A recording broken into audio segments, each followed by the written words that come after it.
Last few years, we have seen a slew of rebranding activities. Did you ever guess as to why we are seeing so much of action on rebranding?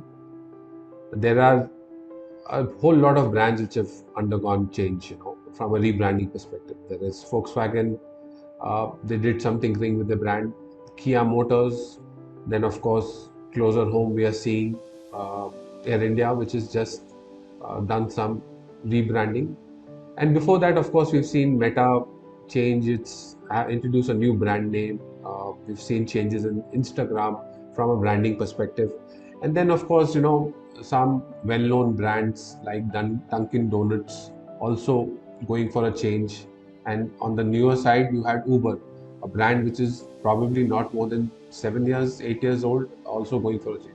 So, I mean, there is a question that comes to our mind: why are brands making so much change? And the brands making these changes are not just the strong older generation brands, old technology brands like the motors, Volkswagen and Kia Motors, but also the newer ones, whether it is Uber, there is Meta, there is Instagram. All of them have gone for a change. In fact, the inspiration of doing this podcast actually originated after seeing what Air India did to their new look. Uh, it's a completely new rebranding. They have dropped large elements of their brands, and I think it kind of spun off a huge array of reactions from people on the social media, and generally the acceptance of the brands making these changes is not very high. We thought, let's look at why is that happening. But before we go into it, let's look at some of the brands we mentioned as to why they went through the change and what change they do. So, I mean, let's look at, to start with, let's say Volkswagen. Volkswagen, of course, it's an old traditional German brand known for its quality of products. But I think the world of automobile is going for a change, from the traditional combustion engine, we are going into more electric cars. There is autonomous cars coming in. The old traditional brands, of course, their factories are at stake, so are their brands, unless they make changes both at the factory end and also at the brand level. And that's where Volkswagen first came in with the change, because they introduced the new brand i3, which is essentially an electric car. And that car needed a new brand support. Volkswagen, traditionally known for its petrol and diesel engines, was not ready in their old form to introduce a new brand which is on the electric side and take on the much bigger competition in terms of whether it's Tesla or BYD, for example, or there are a slew of brands which have come up across in each country in the four-wheeler segment. So what did Volkswagen really do? So as part of their transformation, Volkswagen introduced a new logo, a new emblem. They dropped the blue from the background of their logo, and they introduced, a sleeker version of Volkswagen. While of course they introduced some big ones, big changes in the brand, but I think their changes were really subtle. The brand looked more sleeker and something which was ready to, get electric cars under their umbrella. So overall, I think that change kind of brought Volkswagen in the reckoning from electric cars perspective. And I think it's so the point is that if you are entering a new segment, even if you kind of own that industry for a long time, it's not the changes are required in the factory, the changes are also required at the brand level. So I think Volkswagen did the right thing. They introduced a new brand, new look. The other big rebranding which happened recently was the Kia's rebranding. So Kia, a traditional, brand, a South Korean brand which is largely owned by Hyundai Motors. They have been known for a little bit of a kind of old school design in their cars, and not too very exciting from a young generation. The design wasn't kind of talking to them, so they thought of bringing in new design language to their cars. And to do that, they also needed to have a new look, new, or rather rebranded look. Now, why they wanted to do was, there are many reasons. One, of course, they had to break away from the past of very drudgy looking cars, not exciting. And then, of course, they had a completely new segment which is coming up, which is kind of in front of them, which is the electric cars, like in the case of Volkswagen. So they had to, you know, uh, prepare a brand which was ready to get into a new category, and therefore, what they needed to do was, firstly, drop the motors from the brand. So Kia Motors became, as a brand, of course, the company remains Kia Motors, but as a brand, it became Kia. The design language was funkier, smarter, sleeker, and something which kind of would appeal to the younger generation. Uh, so I think this change at Kia Motors is one of the big reasons, for them to be able to bounce back in the automobile industry, not just in their own country, but across the world. Of course, South Korea is a large, has a large market share in terms of their brands owning, cars across the world. I mean, the market share of their brands across the world. But uh, they have, they have to produce cars for the international market, right? So the the brand had to be able to, kind of uh, vibe with, people from across the countries, and therefore this change has not just to be accepted at within the small country, but a large worldwide market. So this brings us to the more recent rebranding exercise, which is what the Tatas did with Air India. We have a new looking Air India in terms of both the logo. They have a new font which has been specifically kind of created uh, for their for their brand. Uh, but why did they have to do this? For many years, Air India has been a brand which has been owned by the government. Well, originally the brand, of course, comes from the Tatas before it kind of got nationalized, and then, of course, they're back in their own stable. But the fact remains is that over the years, the brand uh, kind of became associated with certain not so well appreciated values, which kind of stuck with them, whether it is online on time uh, takeoff, or whether it is the quality of their in-flight service.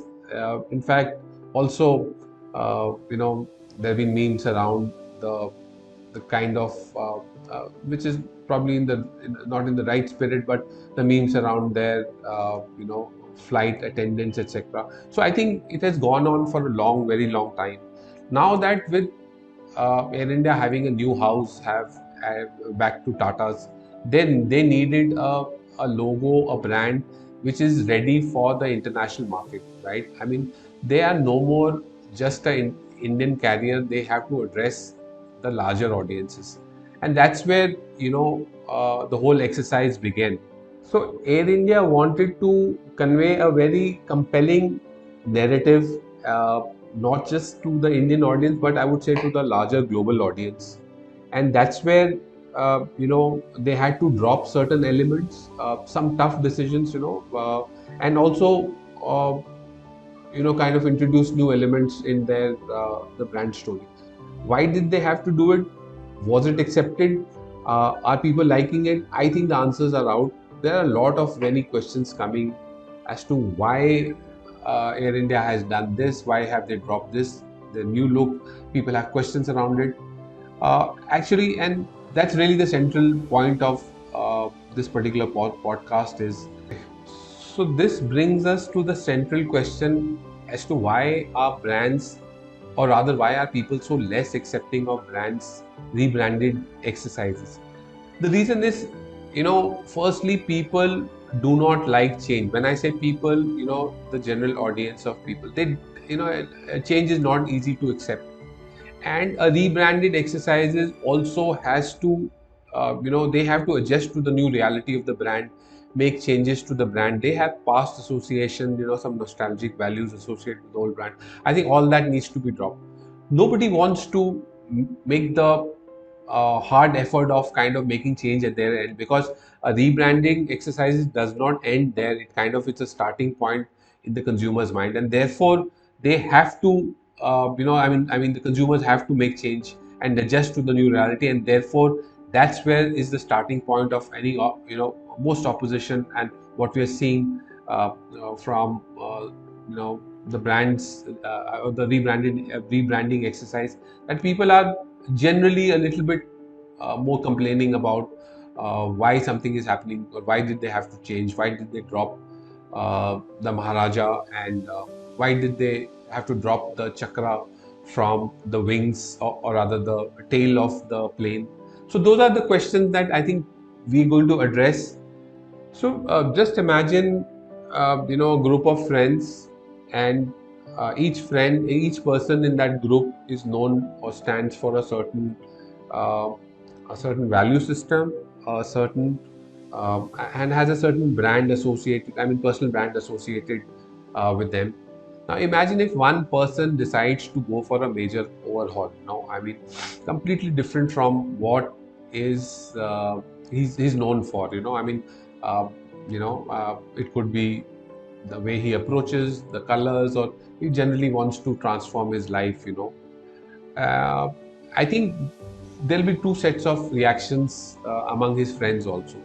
Some people, of course, which are, really big fans of that person, they may kind of encourage him and say, yeah, that's a good change. They will be more accepting of it.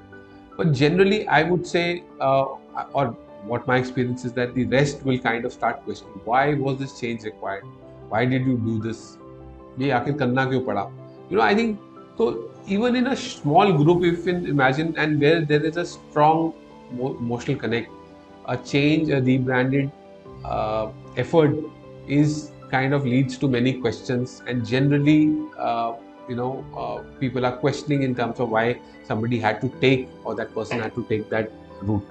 In this example, I think what we were trying to see is that even within a small group of people, where there is a strong emotional connect, personal commitment, a change is not easy to sail through.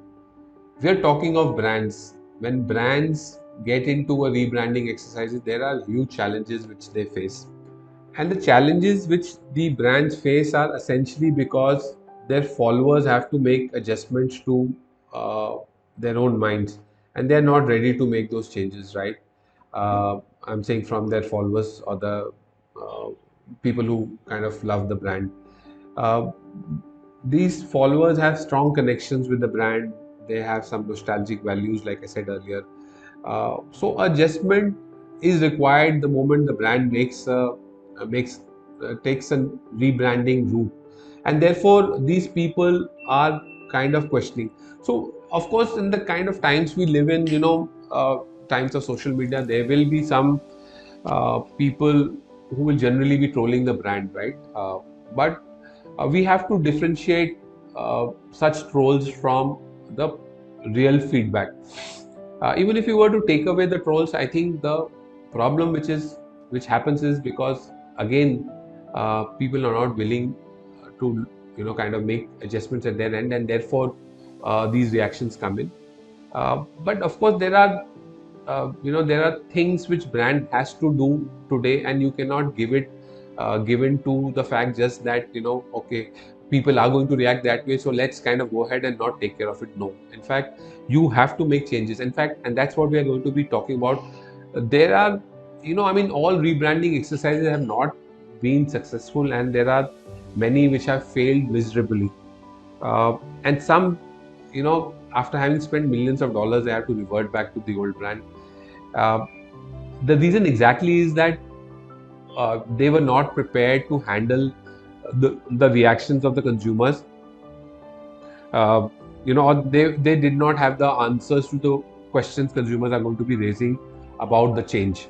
So we just spoke about the fact that there is an emotional connection with the brand each consumer has, and a change is less accepting.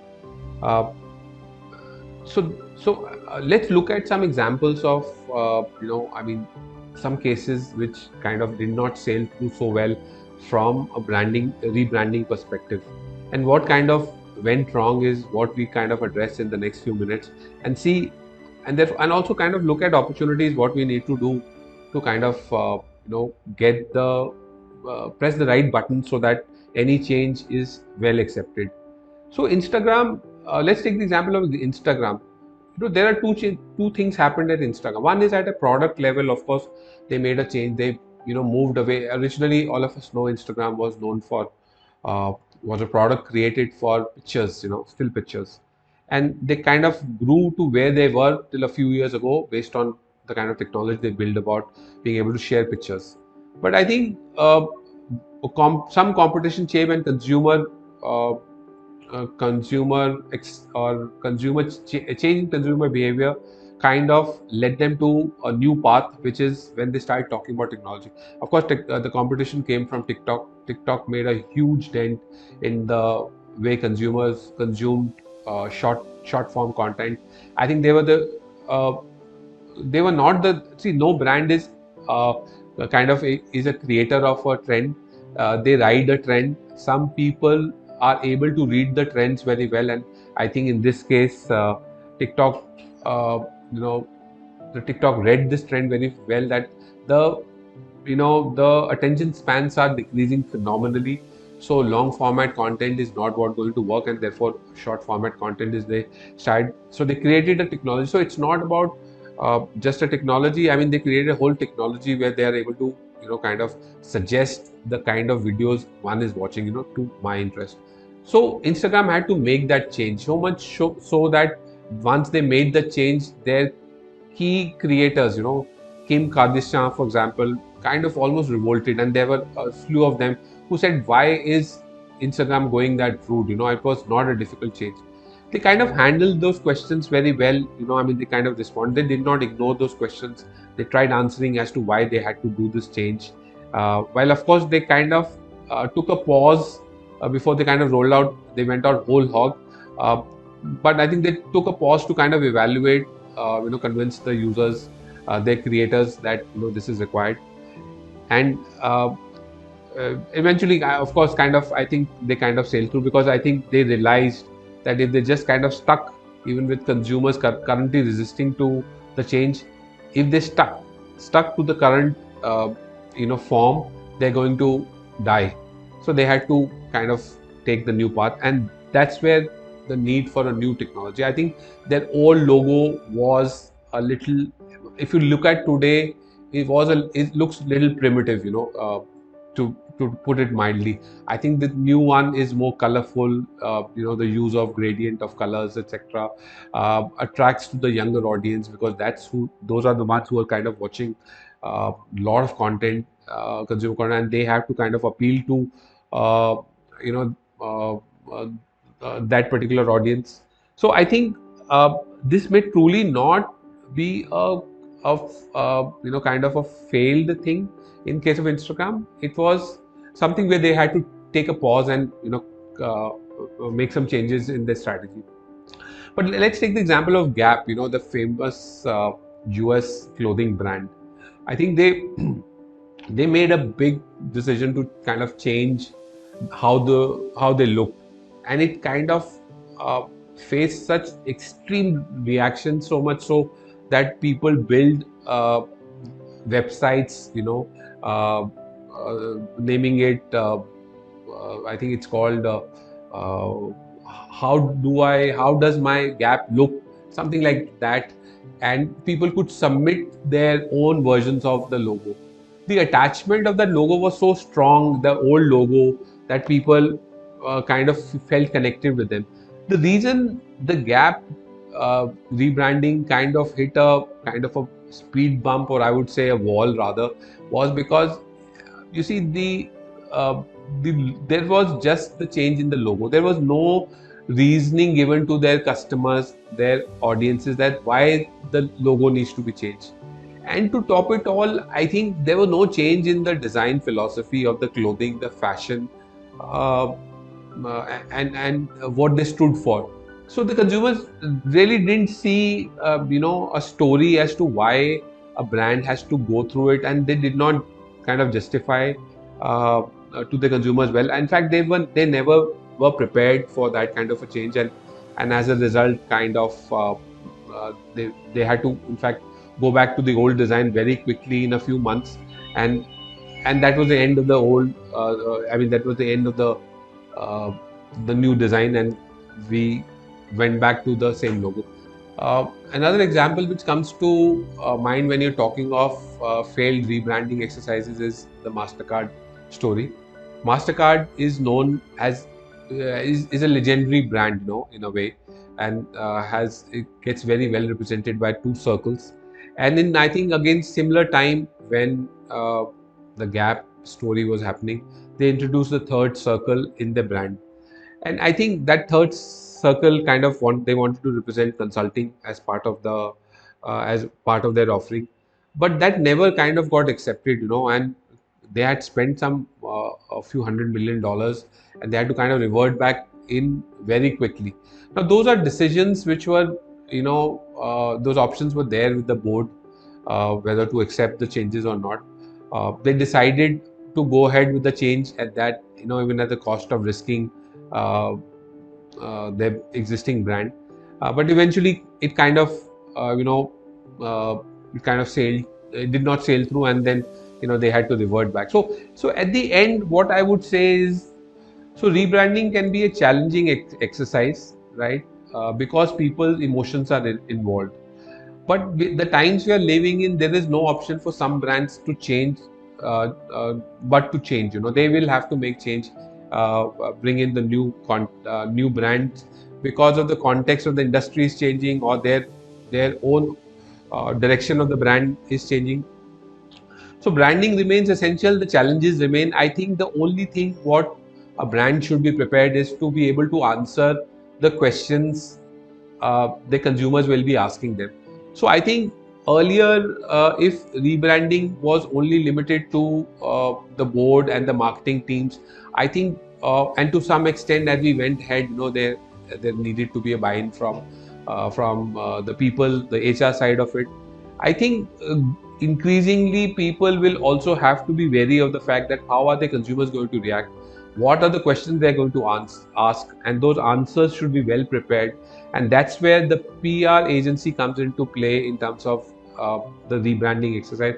So I think rebranding success depends on, of course, what is the story we are going to tell to the consumer, but it's also becoming, cross-functional within the organization, but it's becoming 360 because the consumer is involved. We have to take care of the consumer's objection, answer those questions, and have a successful rebranding if all buttons are pressed well. Thank you.